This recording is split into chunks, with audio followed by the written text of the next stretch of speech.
नमस्कार दोस्तों, आपके अपने YouTube चैनल एक बात कही में आपका स्वागत है। मैं राजेश चतुर्वेदी एक बार फिर हाजिर हूँ आपके सामने। दोस्तों, हमने अक्सर सुना है, बल्कि कई बार तो हम स्वयं भी ये एक वाक्य इस्तेमाल करते हैं या एक डायलॉग इस्तेमाल करते हैं कि भाई बड़े 30 मार खां बनते हो तो ये करके दिखाओ, 30 मार खां बनते हो तो ये करके दिखाओ। मध्य प्रदेश में प्रधानमंत्री नरेंद्र मोदी ने कुछ ऐसा ही किया है। जितने 30 मार खां बन रहे थे, अब राजनीति में 30 मार खां से आशा यही है कि मतलब आप अगर पार्टी को जिताने की कुव्वत रखते हो, उसको जो है वाकई में सरकार आप बनाने की ताकत रखते हो, तो आप आओ मैदान में। यही किया है अब प्रधानमंत्री नरेंद्र मोदी, इसलिए क्योंकि आज की भारतीय जनता पार्टी में जैसा कि एक ये जनरल परसेप्शन है कि मोदी माने बीजेपी, बीजेपी माने मोदी। आप ऐड करना चाहें तो एक गृह मंत्री अमित शाह का नाम ऐड कर सकते हैं, मगर मोदी से ही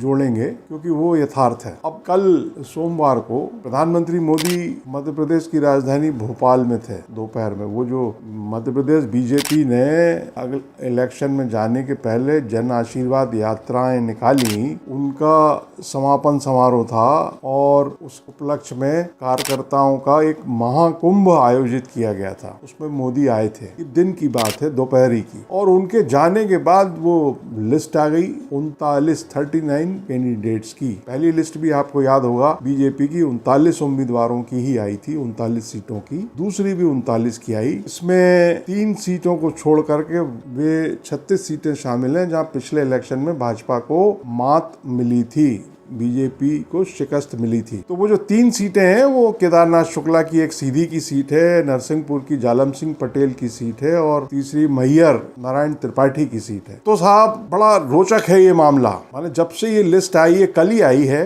कल के बाद से सोशल मीडिया प्लेटफॉर्म से लेके और व्यक्तिगत मेल मुलाकात में हास परिहास का पूरा माहौल विनोदपूर्ण बना हुआ है। लोग मन की टिप्पणियां कर रहे हैं और तबीयत से मजे ले रहे हैं, और मजे इस रूप में ले रहे हैं कि अब दिखाओ। मतलब कल तक जो नेता दूसरों को टिकट दिलाने के लिए आश्वस्त कर रहे थे, वो अब खुद मैदान में उतार दिए गए। उनको मतलब चुनाव लड़ना पड़ रहा है। मन है कि उनका कि नहीं है, ये कौन नापेगा इसको? थर्मामीटर भी ऐसा नहीं बना है कि बगल में लगाया और पता लग गया कि आप इलेक्शन लड़ना चाहते भी हैं या नहीं चाहते हैं। क्योंकि वो बीजेपी के जनरल सेक्रेटरी हैं कैलाश विजयवर्गीय, बड़ा नाम है। उन्होंने ये कहा मीडिया से कि मैंने मना कर दिया था कि मैं चुनाव नहीं लड़ूंगा। मगर आप देखो कि जो 39 कैंडिडेट्स की लिस्ट जारी की गई, उसमें कैलाश विजयवर्गीय का नाम है। सेंटर के केंद्र के 3 मंत्री, नरेंद्र सिंह तोमर जो चुनाव प्रबंध समिति के संयोजक भी हैं, प्रहलाद पटेल और फग्गन सिंह कुलस्ते, केवल 2 लोग रह गए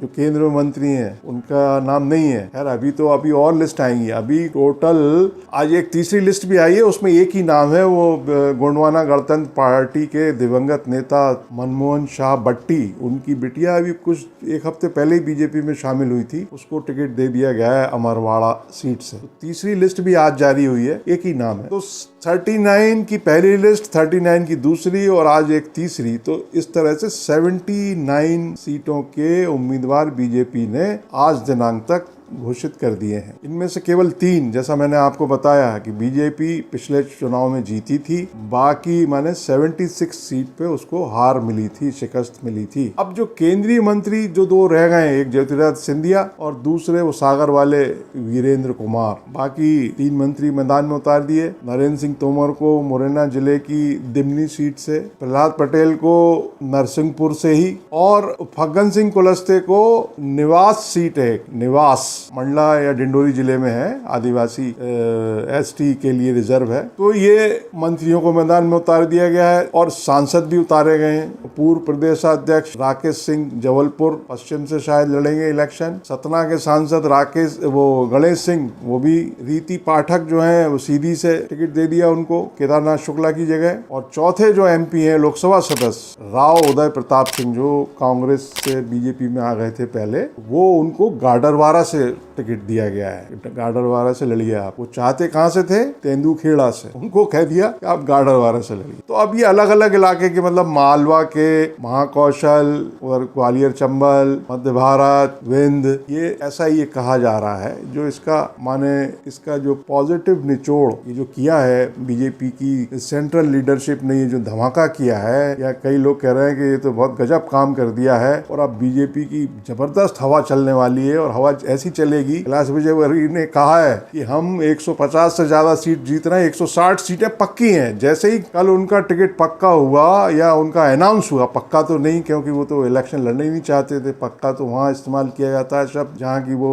लॉबिंग कर रहे हो, टिकट के लिए संघर्ष कर रहे हो, और उन्होंने कहा साहब पक्का हो गया उनका टिकट। नहीं, उनका जब अनाउंसमेंट हुआ टिकट का, तब उन्होंने कहा मीडिया से कि 160 सीटें पक्की हैं एकदम। ये जो बीजेपी ने किया है, या मोदी जी ने, मतलब भोपाल से रवाना होने के बाद ये जो लिस्ट आई, ये जो धमाका हुआ, क्योंकि कुछ लोगों ने मुझे बताया कि मोदी जी का वो महाकुंभ के कार्यक्रम के बाद शायद बीजेपी अध्यक्ष की प्रेस कॉन्फ्रेंस आयोजित थी, पहले से मतलब प्रस्तावित थी, आयोजित तो ना, पता नहीं आयोजित की गई थी या नहीं, लेकिन ऐसा उनका प्लान था कि प्रेस कॉन्फ्रेंस लेंगे, मगर पता लगा कि वो ऐसा कुछ हुआ नहीं। और सारे बीजेपी के नेता मुख्यमंत्री निवास पहुंच के चाय वाय पी रहे थे, सुस्ता रहे थे। अब लाजमी है कि जब ये लिस्ट आई तो हो सकता है कि उन लोगों को भी है ना इस बात का भान रहा हो, का संकेत रहा हो। खबरें तो थी कि सांसदों को बीजेपी लड़ा सकती है, लेकिन जो मध्य प्रदेश में जो माने प्रथम पंक्ति के इस समय जो नेता हैं, वो सब मैदान में उतार दिए गए हैं, आप ये मानिए। तो बीजेपी में मतलब इस लिस्ट के आने के बाद और ये जो नाम आए 7, इसको देखने के बाद तो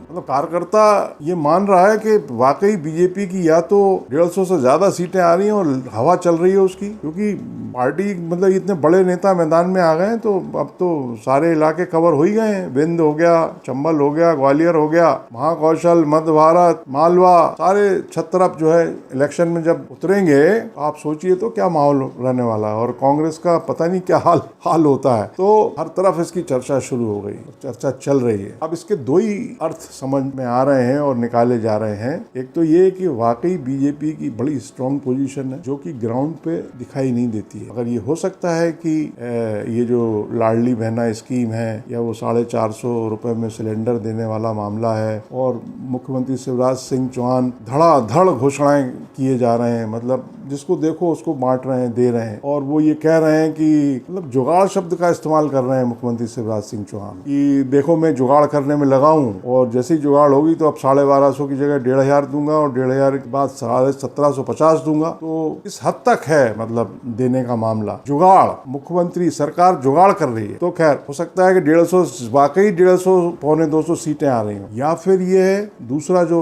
मतलब निकाला जा रहा है, भारतीय जनता पार्टी की हालत बहुत खराब है, और हो सकता है कि केंद्र को ये रिपोर्ट मिल गई हो कि 50, 60, 70 सीटें से ज्यादा बीजेपी नहीं ला पा रही है। इसीलिए केंद्रीय नेतृत्व ने इन नेताओं को, इन छत्रों को मैदान में उतारा हो कि भाई आप नेता हैं, आप देश के नेता हैं, और वर्करों में, पार्टी के कार्यकर्ताओं में आपकी मतलब खासी पैठ है, तो आप जाइए और मोबिलाइज करिए वर्कर को। और पब्लिक में आपका है ही माहौल, आपकी माहौल बंदी पहले से है, तो आप करके दिखाइए। तो जो अगर 60 सीटें आ रही हैं, तो हो सकता है कि इन सारे नेताओं के उतरने से मतलब मेजॉरिटी के साथ सरकार बनाने में कामयाब हो जाए भारतीय जनता पार्टी। मगर जो कार्यकर्ता है वो बड़े मजे ले रहा है। मजे क्यों ले रहा है? आप देखिए कि प्रहलाद सिंह पटेल के भाई नरसिंहपुर से जालम सिंह पटेल, मतलब वो विधायक, उनका मंत्री पद के लिए नाम था, मगर अब वो घर बैठेंगे।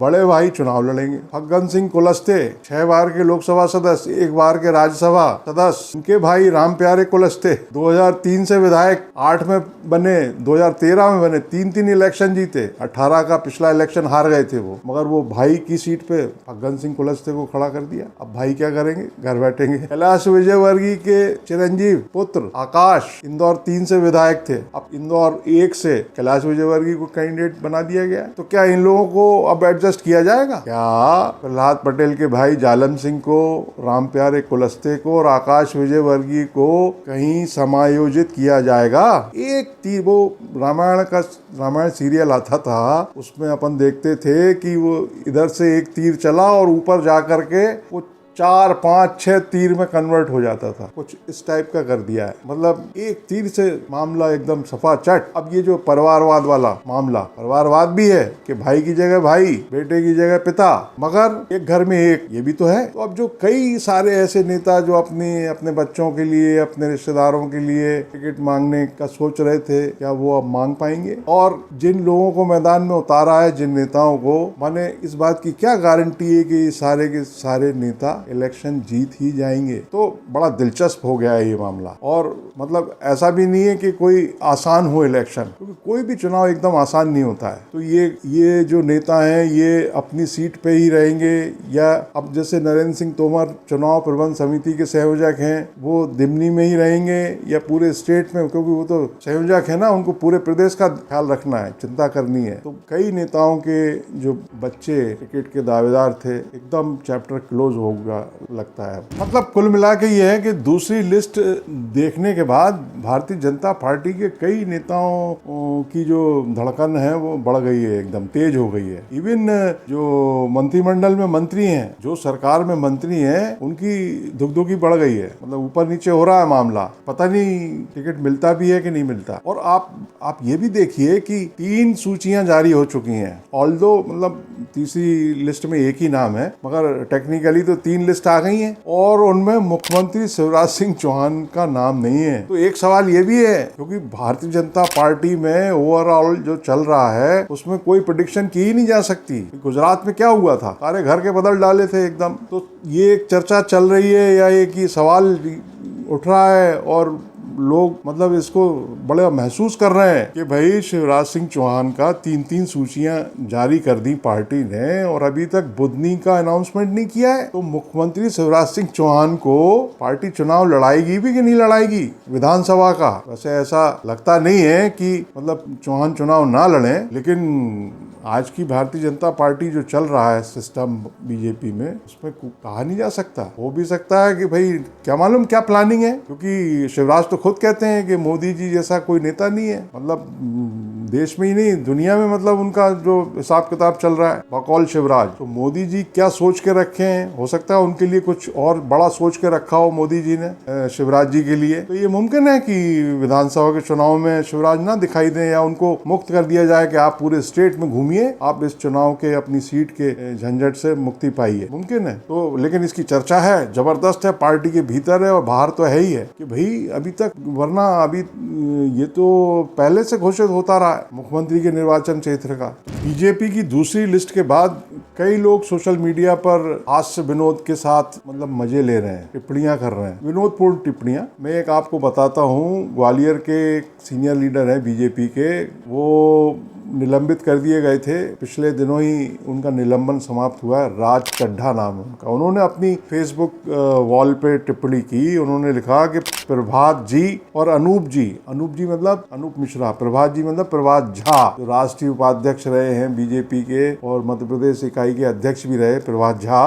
और अनूप मिश्रा मंत्री रहे, वरिष्ठ बीजेपी लीडर। तो प्रभात जी और अनूप जी को भी लड़वा दीजिए, तभी होगी नवग्रह पूजा संपन्न। नवग्रह 9 ग्रह होते हैं ना, नवग्रह पूजा संपन्न होगी, ये चड्ढा साहब ने लिखा। तो इस उनकी फेसबुक वॉल पे इस पे चर्चा शुरू हो गई और तमाम लोगों ने टिप्पणियां की। अब एक कोई प्रहलाद सिंह तोमर साहब है, उन्होंने कहा कि भाई सिंधिया जी भी तो बचे हैं। इसी पर जो है एक कोई अरुण विद्वांस करके हैं, वो लिखते हैं कि भाई जो व्यक्ति प्रदेश अध्यक्ष रहा हो, राज्यसभा सदस्य रहा हो, वह पार्षद का चुनाव नहीं जीत सकता। इस पर राज चड्ढा जी ने लिखा है, उत्तर दिया है कि भाई राष्ट्रीय उपाध्यक्ष भी, मतलब उन्होंने याद दिलाया चड्ढा जी ने, राष्ट्रीय उपाध्यक्ष भी, जाहिर है ये प्रभात झा के बारे में लिख रहे हैं। एक कोई राघवेंद्र भार्गव करके सज्जन है, उन्होंने लिखा है कि 64 योगिनी, 10 दिक्पाल, सप्त मातृका, स्थान देव, ग्राम देव, कुल देवी आदि सभी तैयार हैं चुनाव लड़ने के लिए। बाकी सभी क्षेत्रपाल बलि पूजा के इंतजार में बैठे हैं। तो इस तरह की मैंने टिप्पणियां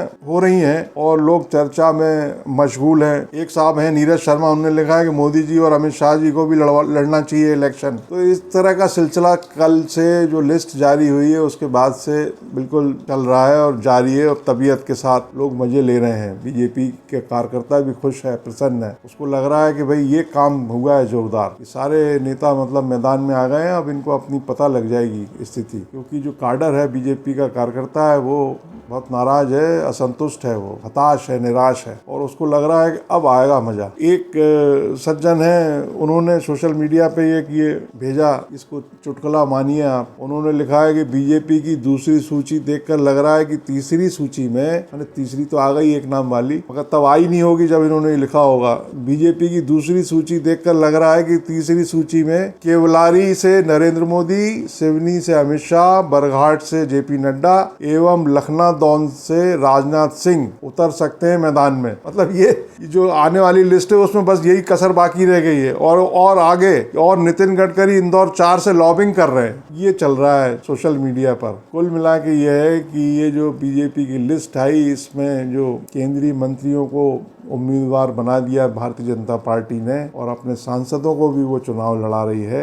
अभी तो लगभग आप समझिए कि 151 सीटों के उम्मीदवार घोषित किए जाने बाकी हैं। हो सकता है कि जो केंद्रीय मंत्री छूट गए हैं, ज्योतिरादित्य सिंधिया और वो वीरेंद्र कुमार, कुछ भी हो सकता है उनके नाम हो आने वाली सूचियों में। कुछ और सांसदों को भी मैदान में उतारा जाए, हो सकता है। क्योंकि अगर बीजेपी 150 से ज्यादा सीटें जीत रही है तो हो सकता है कि वो अगले 2024 के लोकसभा चुनाव के मुतालिक कोई टेस्ट करना चाह रही हो, कोई परीक्षण करना चाह रही हो। बीजेपी मतलब केंद्रीय नेतृत्व, प्रधानमंत्री नरेंद्र मोदी और गृह मंत्री अमित शाह, या फिर सचमुच उसकी हालत इतनी खस्ता है भारतीय जनता पार्टी की, इन तमाम बड़े नेताओं को वो ये कह रही है कि अब आइए आप मैदान में और अपनी दिखाइए ताकत, आपका जो भी रसूख है, जलवा है, जलाल है, तो दिखाइए, साबित करिए। बहरहाल इस वीडियो में इतना ही। आपको ये कैसा लगा ये जरूर बताएं, इसको लाइक करें, शेयर करें और अगर चैनल सब्सक्राइब ना किया हो तो चैनल जरूर सब्सक्राइब कर लें, इससे हौसला बढ़ेगा। नमस्कार।